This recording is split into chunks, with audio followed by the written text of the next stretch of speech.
This is what keeps the avoidant awake at night after losing you. When someone with an avoidant pattern lets you go, they often think they've made the safe choice.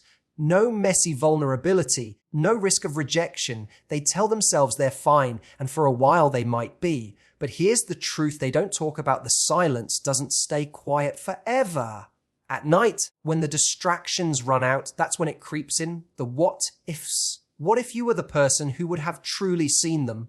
What if the safety they clung to was just loneliness in disguise? Avoidants often push away because closeness feels dangerous. But after losing someone who genuinely cared, they start to notice the gaps. They remember your laugh in moments that used to feel comfortable in solitude. They replay old conversations, suddenly catching the layers they missed. And the scariest part, they realize you were a bridge they burned without thinking they'd ever want to cross again. The thing that keeps them awake isn't just regret, it's knowing you didn't just move on. You grew on. You became someone they're not sure they'd have the courage to reach for now, even if they wanted to.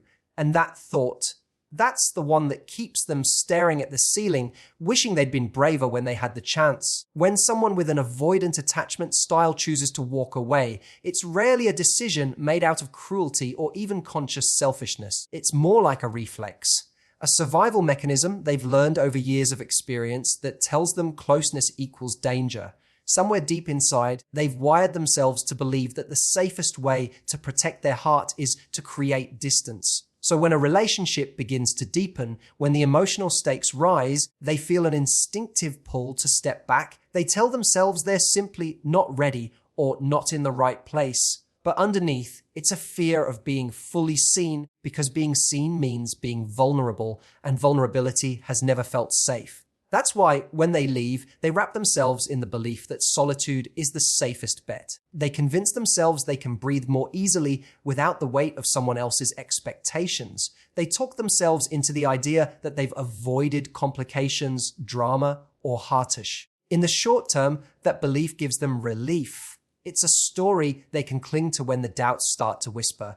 And here's the thing: the story feels convincing at first because it offers control. Alone, they don't have to negotiate needs or open up wounds. They can set the pace of their life entirely on their own terms. No surprises. No vulnerability hangovers after sharing too much. No fear of someone leaving them because they've already done the leaving. To someone with an avoidant mindset, that's not just comfortable.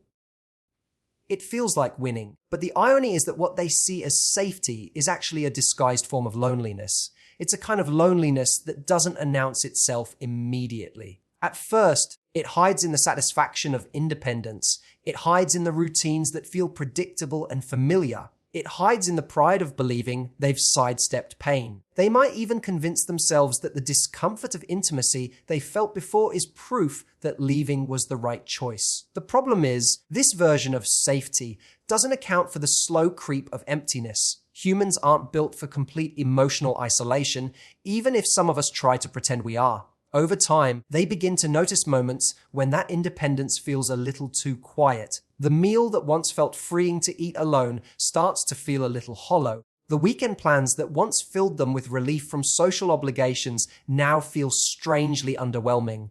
That's when the cracks start to show. The initial pride of staying in control begins to weaken under the weight of unshared joy and unspoken thoughts. And though they may not admit it, they begin to remember the warmth they once pushed away. Your presence, your voice, your ability to bring color into a room they now find themselves sitting in alone.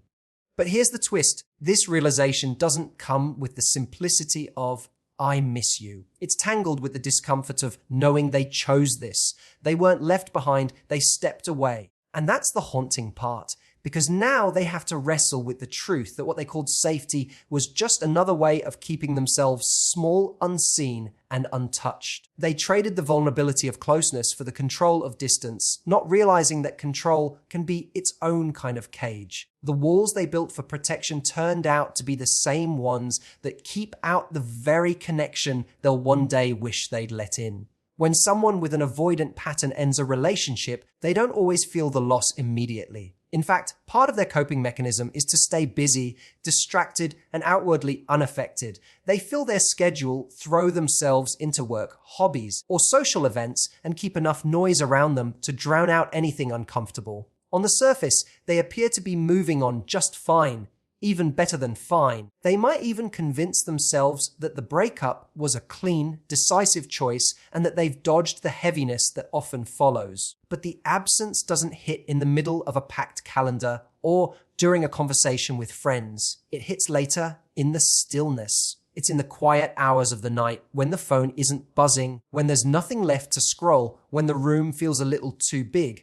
That's when the edges of the silence start to press in.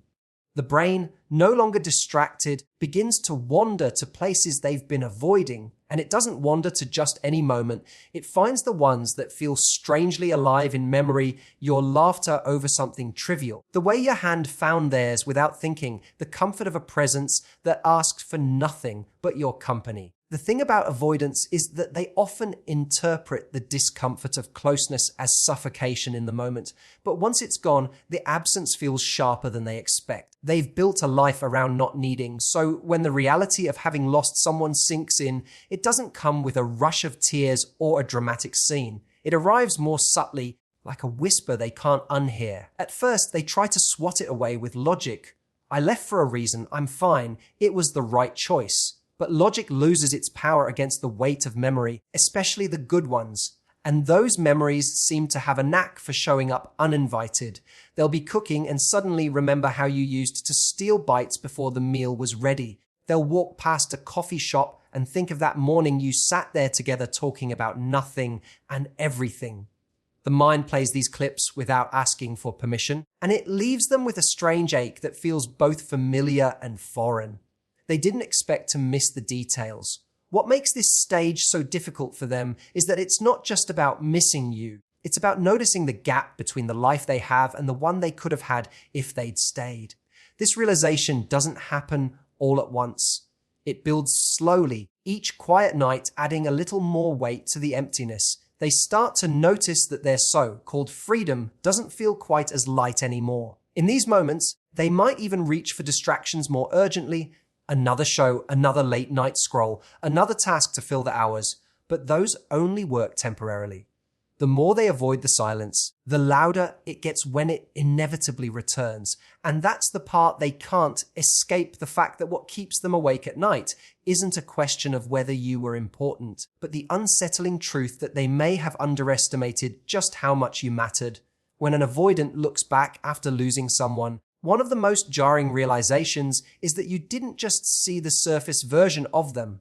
You saw the parts they don't show anyone. You noticed the flicker in their eyes when they were holding back a thought, the change in their voice when something was wrong, the little ways they tried to hide when they were hurting. Even when they kept their walls high, you found ways to read between the lines. And because of that, you became someone rare in their life, a person who understood them without them having to explain themselves.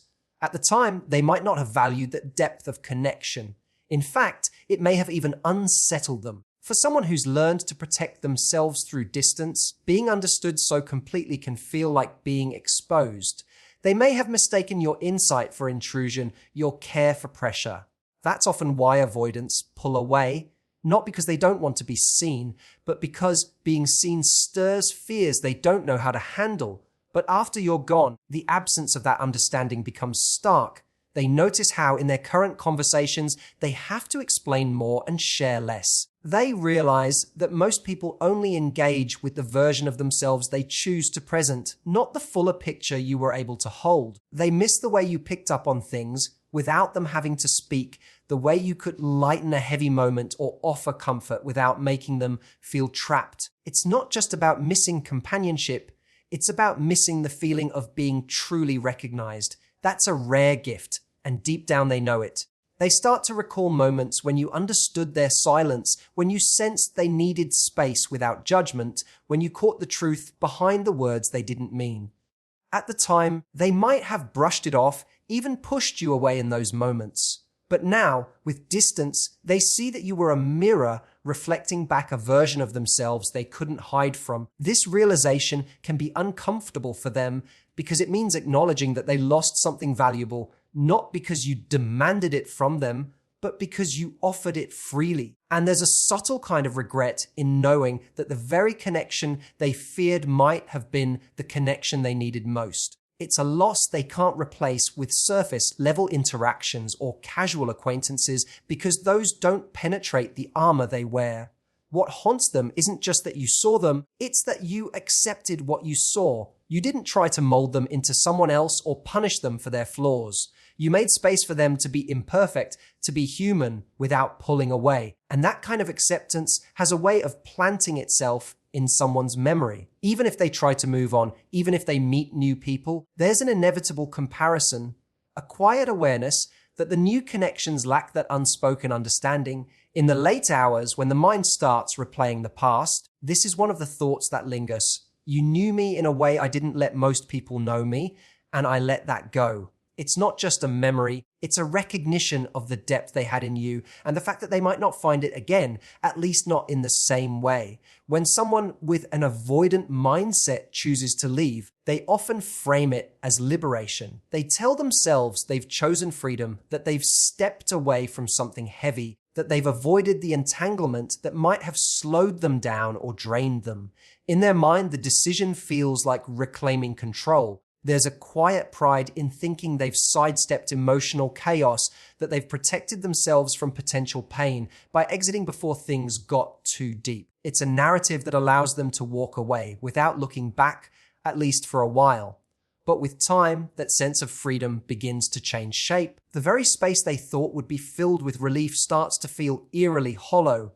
The quiet that was supposed to be peaceful begins to echo. They start to notice that the absence of emotional risk is also the absence of emotional reward. Without someone to share victories with, celebrations feel muted. Without someone to lean on, challenges feel heavier. What once felt like breathing room now feels more like a vacuum. This is when the truth begins to surface. What they called freedom was actually a carefully disguised form of loneliness. It wasn't an escape from pressure. It was an escape from vulnerability, and vulnerability is the doorway to genuine connection. They start to realize that their avoidance didn't remove the risk of pain. It simply guaranteed the pain would be of a different kind. A quieter, more persistent H that comes from isolation. They remember the moments when you made life feel fuller, the way you could take an ordinary day and make it something memorable, the way you created warmth in spaces that, without you, now feel cold. In hindsight, they see that you weren't holding them back. You were giving them something they didn't know how to receive. That understanding cuts deep because it forces them to confront the possibility that the comfort they chased was never comfort at all. It was avoidance.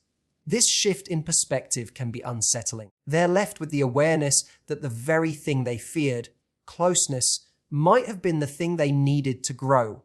And while they might not say it out loud, they begin to recognize that pushing you away wasn't an act of self-protection, but an act of self-sabotage. The loneliness that follows doesn't crash in like a wave, it seeps in slowly, settling into the spaces where connection used to live. It's not just missing you as a person, it's missing the version of themselves they could have become with you. That version was braver, more open, more willing to share life with another human being. Now, in the stillness of their own making, they're confronted with the cost of choosing comfort over courage. And that cost is not just the loss of you, it's the loss of what life could have been if they had stayed. They may not admit it to anyone, but in the privacy of their own thoughts, there's a quiet acknowledgement that they traded something rare for something empty. And once they've seen that truth, it's almost impossible to unsee. What unsettles them the most after losing you isn't just that you've moved on, it's that you've grown. You didn't stay frozen in the version of yourself they left behind. You took the space they created and used it to build something stronger, fuller, and more self-assured.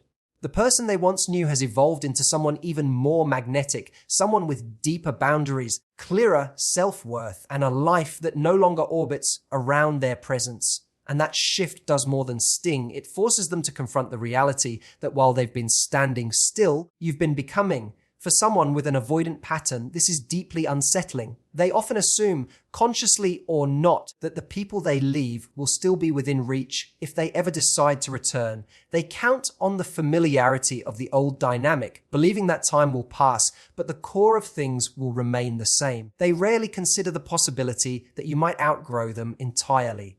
But seeing your growth, whether directly or through subtle glimpses, shatters that illusion. They notice it in small ways at first. Maybe they hear from mutual friends that you're doing things you used to be hesitant to try. Maybe they see a picture of you smiling in a way they never managed to draw out of you.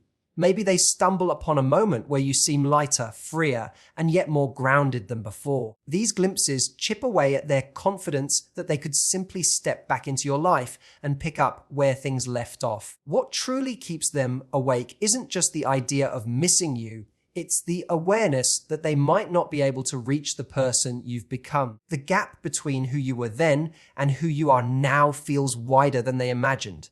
The thought of crossing it is daunting because it would require them to show up differently, to match your growth, to offer something they weren't willing to give before. And deep down, they may not know if they're capable of that. There's also a bitter twist in realizing that their absence may have been the very thing that propelled your evolution.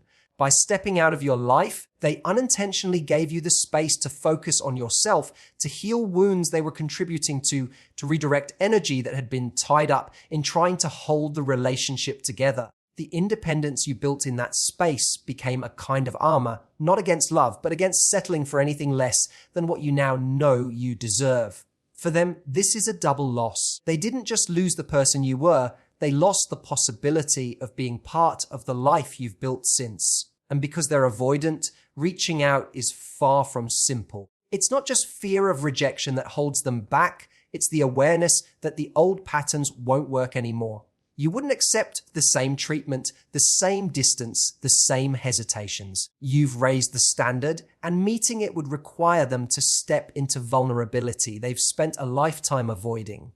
That's the thought that lingers in the dark. You've become someone they can't easily access, someone whose life is richer without their presence, someone who may never look back. It's not just losing you, it's knowing they lost the chance to grow alongside you, and that loss isn't something they can undo. So if there's one truth to hold on to, it's this: when someone with an avoidant heart loses you, they may not feel it all at once, but the realization comes slowly, persistently, and without mercy. It creeps in during the still moments, it catches them in memories they didn't mean to keep, and it settles deep when they see the person you've become without them. What keeps them awake at night isn't just the memory of you, it's the undeniable truth that they had something rare, and they let it slip away because safety felt easier than courage. And now they can't unknow the cost of that choice. Thank you for lending your ears, your time, and your heart to these words. My hope is that you walk away not with bitterness toward what was lost, but with pride for the strength you've gained. You are proof that growth is the most beautiful form of closure, and that your story continues brighter, braver, and on your own terms. Until next time, take care of your heart and never forget the value of it.